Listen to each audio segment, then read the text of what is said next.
There's a tremendous amount to get through today, but I would like to say, is Brian Corcoran in the room? No, because why would he bother showing up for this? Turing Fest, he's probably never heard of it. Well, I do want to say a huge thank you to him. Also, can you guys keep a secret? Just say yes, I promise, it's worth keeping. I have his key card for his room at his hotel.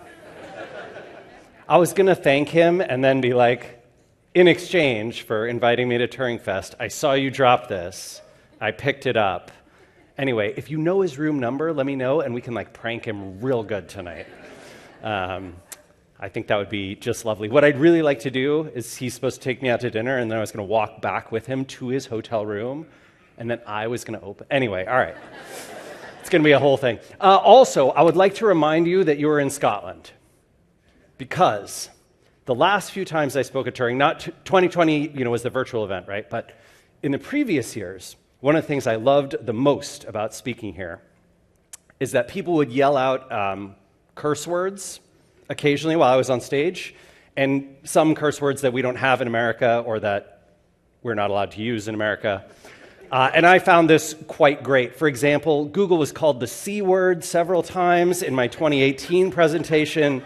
I thought that was delightful. I just encourage you to bring your Glaswegianist selves to this conversation. All right, let's get started. I want to kick us off by going way back in history to the 20th century. Do you remember that? It was like a quarter century ago.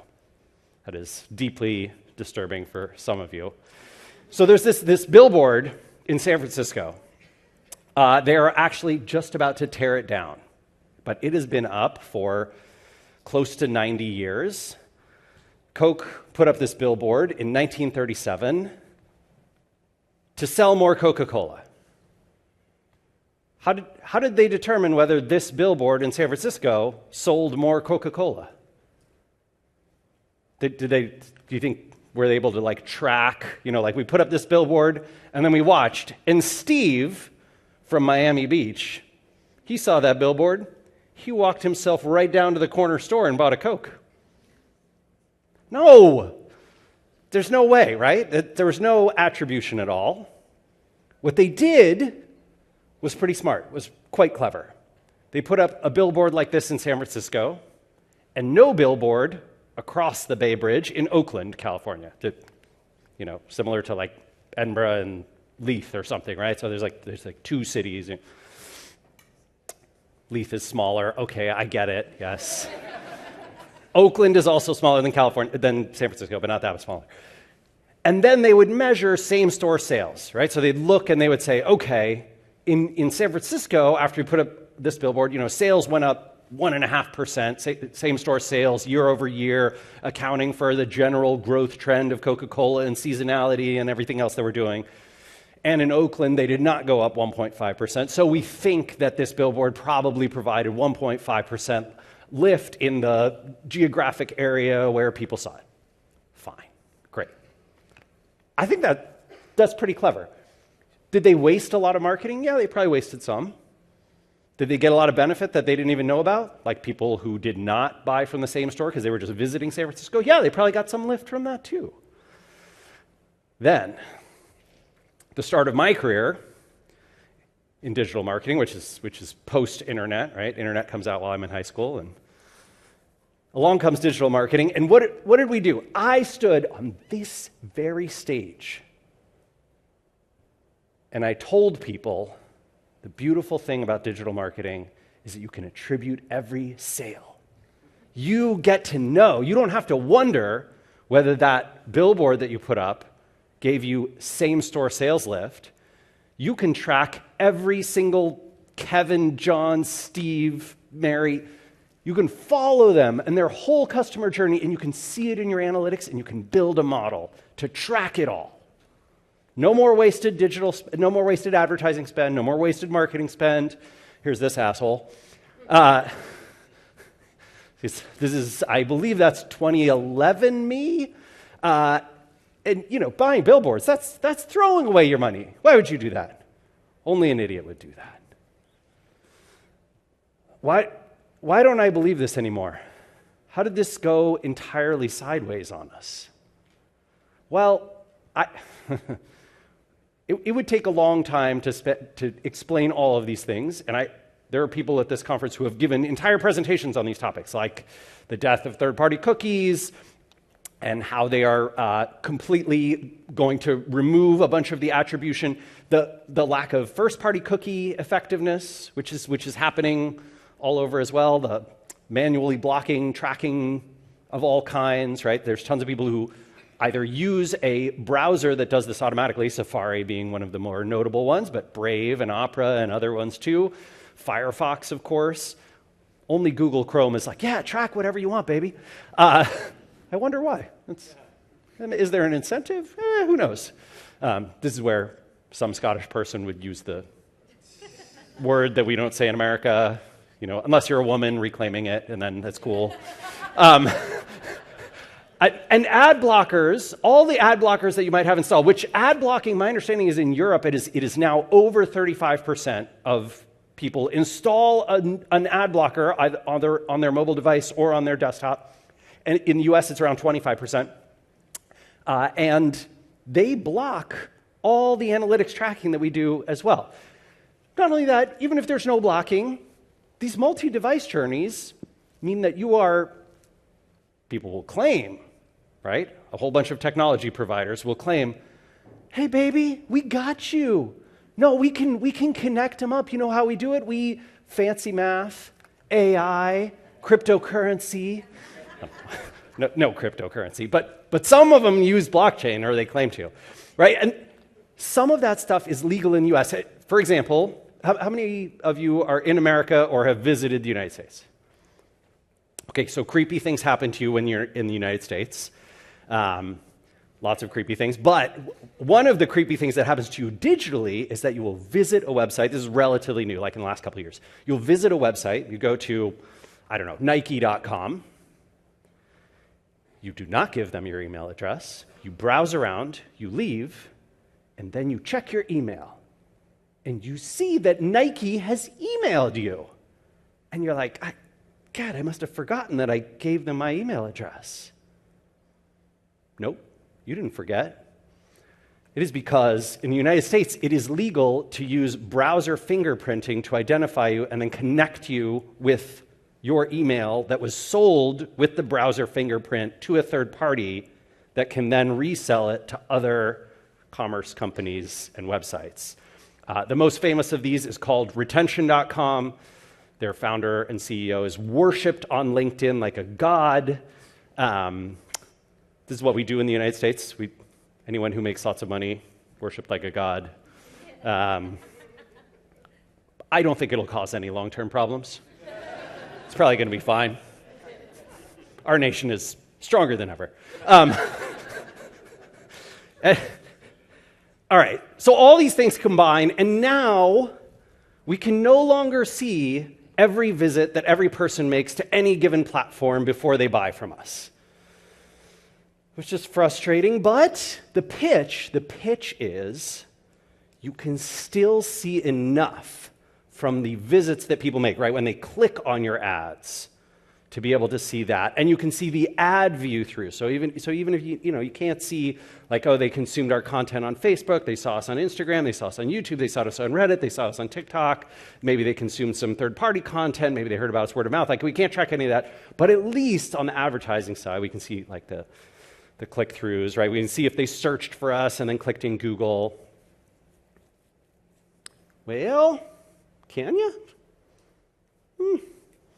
I don't know about that. It's a little sketchy. Okay, so this is what I am calling the zero-click problem. And at first, it was just Google. At first, it's just these guys being their usual selves, right? So how do I get my backsplash clean? What is a backsplash called in Scottish? It's like the fucking thing behind the sink. Like, what's that? Did I get it right? I don't know. Yeah, that might have. My accent, terrible. You're from Canada or something. That's not. Okay, yeah. The more Irish gentleman, he knows what it's up. All right. Bruce Springsteen songs. Google them. You don't have to. They're all right there. Like Google's just giving them right to me. And this is very convenient as a user. I will not argue, right? Have you Googled Paul Rudd age? Everybody's Googled Paul Rudd age because he looks like he's 25, but he's actually like 54, and it's really annoying because I turned 45 today, and I'm never going to look that good. Oh, thank you. Yeah. And I think a bunch of websites feel the way the Spruce does, which is like, hey, Google, we had a deal. Like when Google comes to your website, they crawl your site. They are using your bandwidth, which you pay for. And then they are taking your content and they are indexing it, and they are getting, without permission, right? You don't have to sign anything. They're not giving you any money for it. They get to use your copyrighted work, the things that you have worked hard to create and your marketers have worked hard to create, and they get to store that and use that for their own purposes, to answer questions or create Bard, now Gemini, right, their AI system. And Google is like, well, I think they dropped the don't be evil because the new thing is like, they're altering the deal. And every year the deal gets worse. Gets worse for marketers, gets worse for publishers, gets worse for small businesses.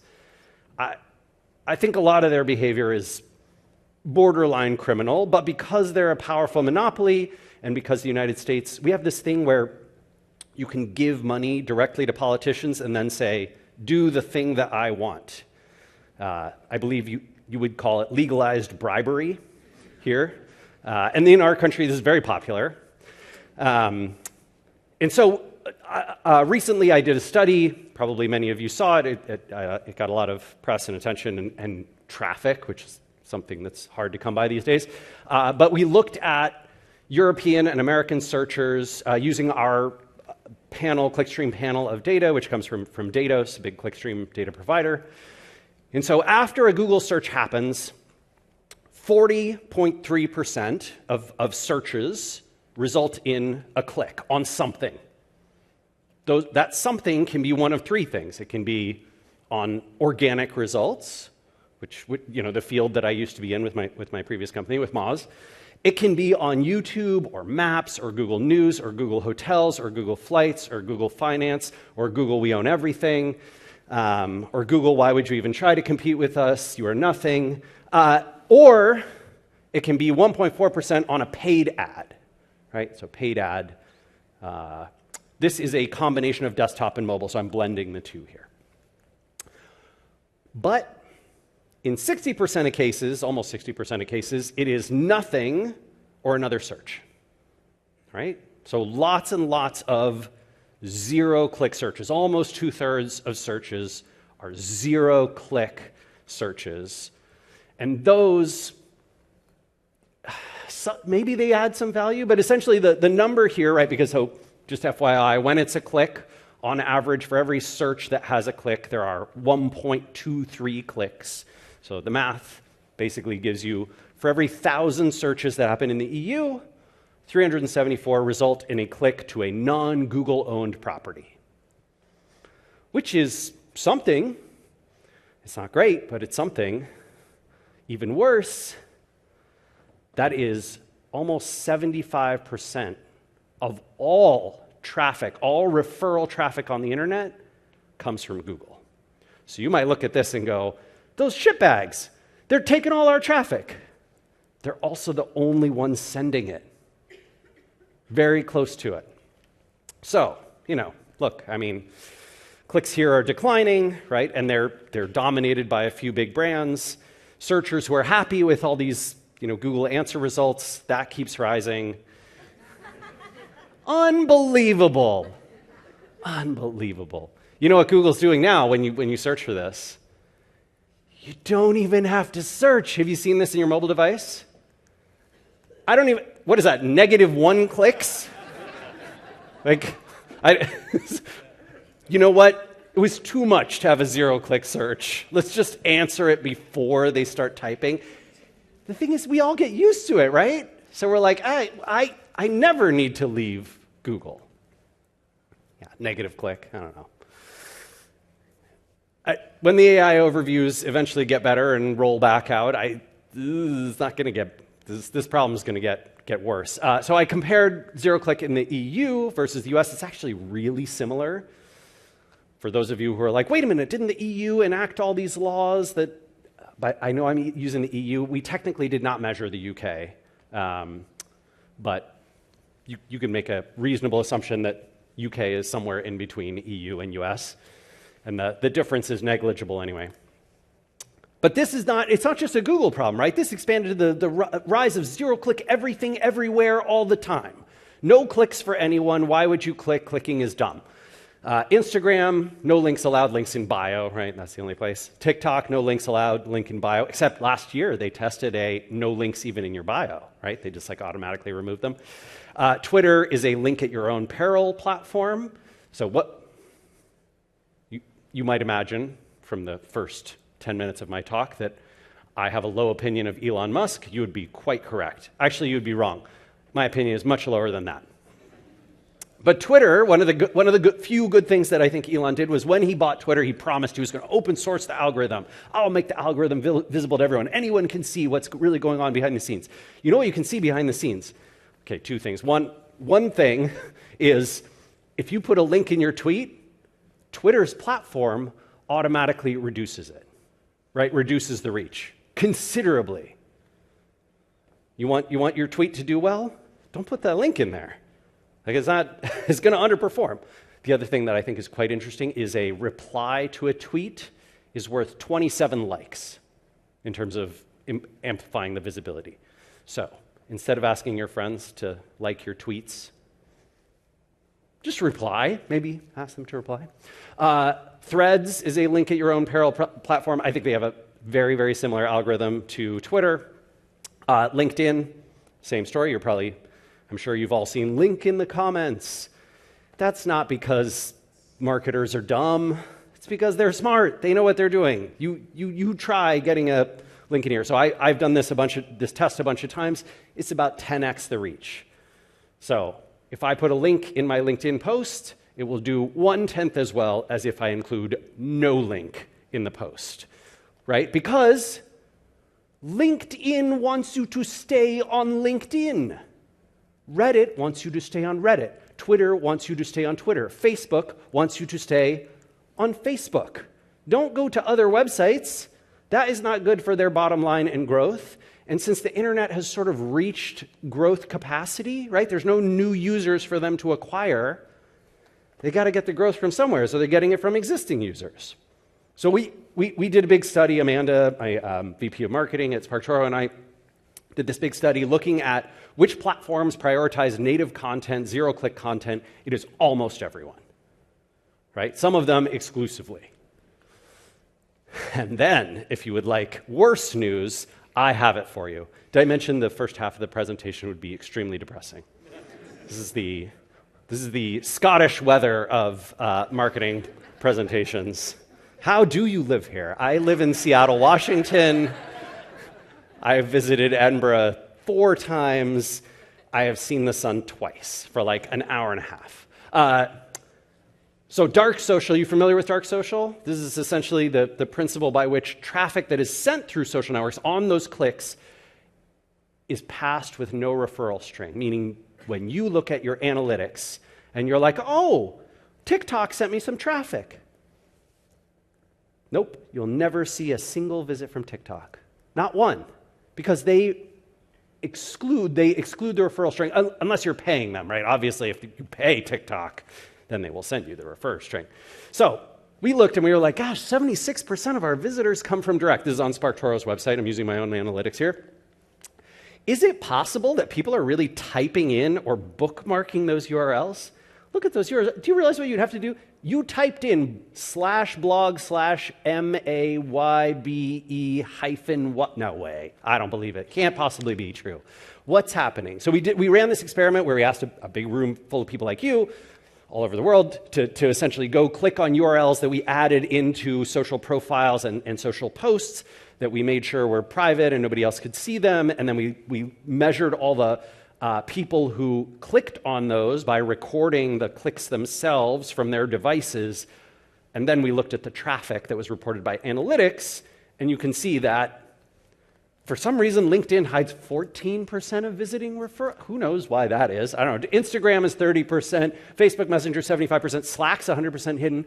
If you're in B2B marketing, you know Slack is sending you some great traffic, absolutely invaluable traffic. People who are definitely converting because their boss, their team, whatever, said like, hey, you should go check out this website. And you will see nothing, not a single thing from it. And what will happen when this happens? Your boss, your team, your client, your CMO, your CFO, your CEO, they will say, why are you wasting your time on that? Because it looks like a waste. You can't see the traffic. So this is a graph of all these platforms that we measured. And you might be asking yourself, like, Jesus Christ, Rand, does anybody still send clicks? Anyone? Yeah, I think I mentioned we did a research study, again, with Datos in January of this year, and we looked at who still sends traffic on the web. So this is global traffic now. Yeah, so Google sending almost all the traffic. Combined search engines are about 75%, right? So this is Google plus Microsoft and Bing plus, oh, right, I'm supposed to click a little slower, sorry. Okay, there we go. So, for those of you who are thinking, wait a minute, Perplexity.ai and ChatGPT, where are they in here? We did measure OpenAI. They're in the next 155 sites, but not high up in it. They're a tiny, tiny sliver of who refers traffic on the web. ChatGPT sends almost no traffic, even though many people in tech and marketing world are like, no, it's huge. I'm telling you it's huge. Yeah, man, but the stats are not. So the difference is that these places are not the same as where people spend time and energy and effort and consume content and learn about brands and learn about problems and the solution to them. This is a graph that does represent that. Do you see what I see? Search was 75% of referrals, but only 10% of traffic, right? It's only getting 10% of like time and visits spent on the web. So search may be where all the clicks are going, but it's only the fifth most traffic category. If you're wondering, by the way, productivity like is Microsoft and Gmail and OpenAI and AWS and all that kind of stuff. So what do we do? By the way, in case you're wondering, like, wait, where does this data come from? This is clickstream data, so it's a panel of about 10 million users worldwide who, Datos gets every URL that's visited by them and the timestamp of that, and it'd be like, I don't know, download an app onto your phone that measures, all your stuff, and you get a free HBO Max subscription in exchange. It's that kind of thing, right? So what do marketers do? Some of you are thinking, well, I'm just going to have to spend more on ads, I guess, right? Because ads provide all the attribution. They'll tell me what to do in marketing. You could do that if you wanted to, right? But there's a lot of examples, a lot of case studies out there of people who reduced their advertising by hundreds of millions of dollars and saw improved results or the same results. I like this quote from Brian Chesky of Airbnb, which is essentially like, hey, hang on a tick. We brought our marketing, when he says marketing here, what he means is paid advertising. They brought their paid advertising down to zero. New York Times did an investigation into it. I don't trust them either, but we'll assume that in this case they might be right. And sure enough, they got nearly the same number of visits, nearly the same number of people using the platform. What if those ads did nothing? What if they were pointless from the start? Okay, so some of you have probably heard me tell this story before. Anybody heard me tell this story before? Oh, good. Okay, only three of you. I'll try and make it quick. So, woman in Milan runs this pizzeria Sevilla. And she's like, hey, I want to get more business. Like I'm trying to grow my pizzeria. So what does she do? She hires 3 neighborhood scamps. These like little, teenagers, preteens, whatever, little Italian kids, and she hands them flyers, a green one, a red one, a white one, the colors of the margarita pizza and the Italian flag. And she says, okay, go distribute these around the neighborhood. They have a code on them so that she can see who uses the code, right? And then people come in, they get 20% off their pizza. So a month, we'll say 6 months later. 6 months later, she checks in with her accountant. She's a small business owner. She's busy. She doesn't have time to check with the accountant every month. 6 months later, checks in with the accountant. The accountant says, well, the good news is business is up. You're selling more pizzas. The bad news is business up about 20%, and a lot of people are using that discount code. So actually, our profits are down. And the pizzeria owner, she can't believe it. How's this possible? No. I know these kids are doing great, right? The kid with the green flyer, like he's crushing it. The kid with the green flyer, I fired the other 2. The kid with the green flyer, everybody's coming in off of his. Like I swear, half our customers are coming in with the green flyer. The accountant's like, I don't know what to tell you, lady. So what does she do? Well, she's Italian. She's a little dramatic. She puts on a disguise. She sneaks out of the pizzeria in the morning. She follows the kid. She wants to see what he's doing, right? Because this kid, he's selling a ton of pizzas, but something's fishy. And what does the kid do? The kid walks out of the pizzeria, looks around, ducks into an alley around the corner from the pizzeria. Nobody comes through the alley. What's he doing? Pizzeria owner watches him, and sure enough, anybody who's walking toward the pizzeria, the kid jumps out of the alley with the flyer and hands it to him. Because why would you work hard to make more sales when you can just take credit for the sales that were already going to happen? AKA Facebook and Google's motto. Right? They know where you're going to go before you buy anything on the internet. They have billions of data points. So they can make sure people see your ads. And when Airbnb reduced their spend to 0 and saw all the same customers coming to Airbnb anyway, I think that's what was happening. When Citibank did it, when Chase did it, when Uber did it, same story. Look, it's going to be tough to hear, but the best marketing channels are usually the hardest ones to measure. If a marketing channel is easy to measure, if they make that attribution simple, your competitors are all using it. Everyone is pouring dollars in there. It is very hard to get a dollar of margin out. What is Google's whole system, right? Their whole system is, hey, if you're making $1 of margin on every sale, our job is to reduce that to 1,000th of a penny. That's how we make more money. That's it, right? They have this fundamental incentive. So what is the solution? I think we have to go where our audiences are, right? We have to find the websites that they are already visiting and the keywords that they search for, whether they get traffic or not. I think we have to go and be present in these places. If your audience is subscribing to YouTube channels and listening to podcasts and visiting subreddits, and they are subscribed to news sources and newsletters, and they're coming to events, your brand has an opportunity to be present in those places, and you will not be able to attribute any of it, but you will be able to measure it. You don't have to be afraid of zero-click searches, right? Like, when I see this, I go, yeah, that's frustrating, but also it's a brand marketing opportunity. It's sort of like building a billboard. I put my billboard here in this very relevant place where I know my customers are going to be. Kind of great, right? Or zero-click content. These, by far, I don't know if, maybe some of you have seen my videos on LinkedIn.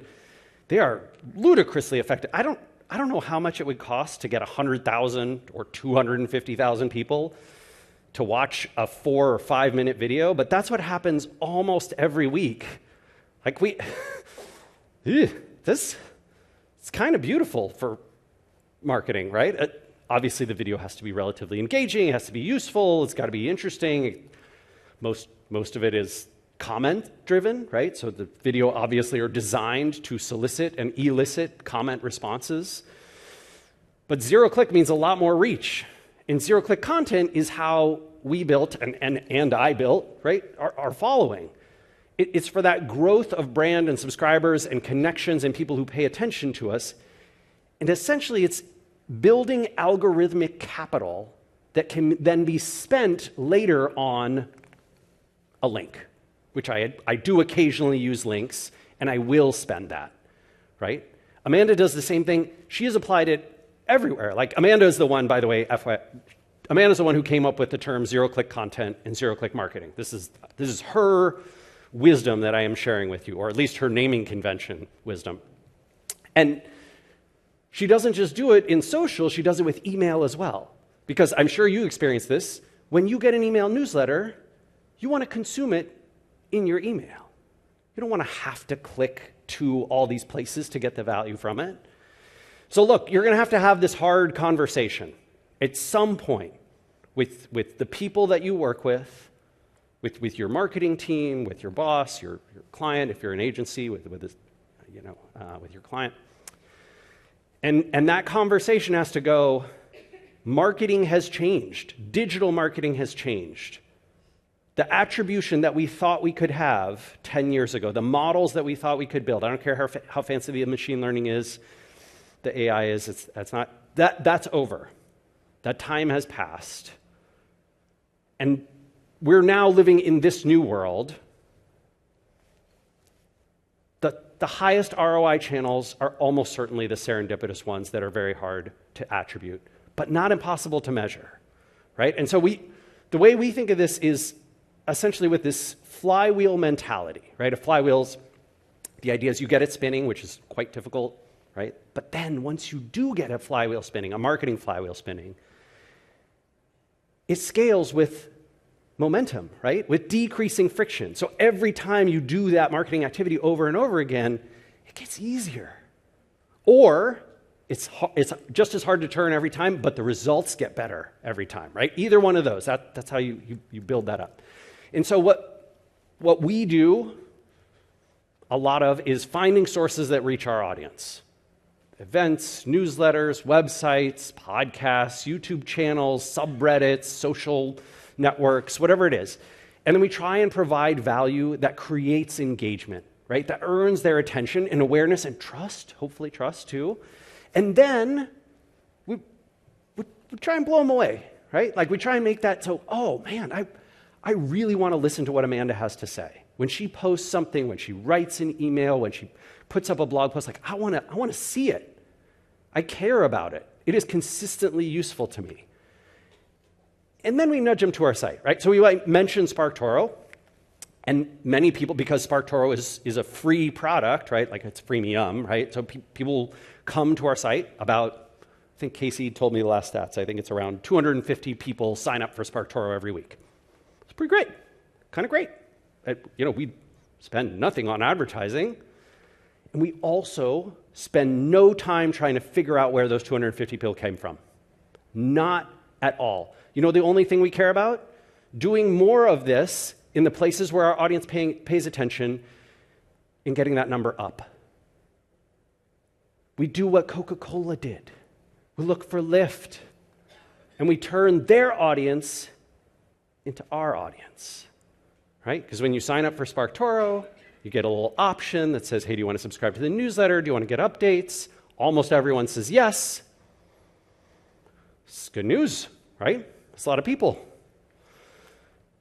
The way we measure it is the same way Coke did in the 20th century. We look at lift, time series, and geographic-based lift. We go, hey, we did this campaign over here in this place appealing to this particular audience. Did we see more of those people sign up over the next 6 to 10 weeks? Yeah, we did. Cool. Pretty good. This works. All right, I have 90 seconds left. I was kind of hoping to have 4 or 5 minutes, but I have 90 seconds left. And I threw in a bunch of bonus tips at the end of my presentation, because bonus tips, yeah, give me those. All right, so here, we're going to go so fast. Well, what does it mean for marketers? First off, I would say people who focus exclusively on traffic are going to be stuck with search. If all you care about is traffic, search is the only place, that's the only category providing it. Not a lot of channel diversity, in my opinion. If you're trying to prove your acquisition via referral strings, this will make you Google's fool.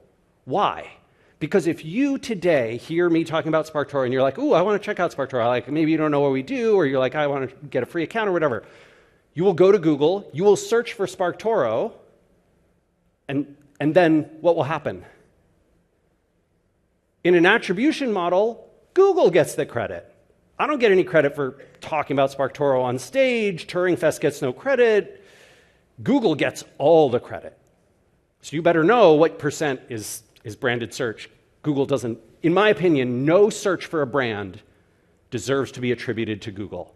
That demand was created somewhere else. If you want to win at social, you have to embrace zero-click. No choice, right? All these sites send a seventh of, this is where all the time is spent online, but it sends no traffic. And if you want to determine where you're going to prioritize your platform, I would urge you to do some audience research. You don't have to use SparkToro. There's a wonderful British company called Brandwatch that does a lot of things that we do. They are very expensive, but also very good. And you could also survey or interview your customers. Old school. It works.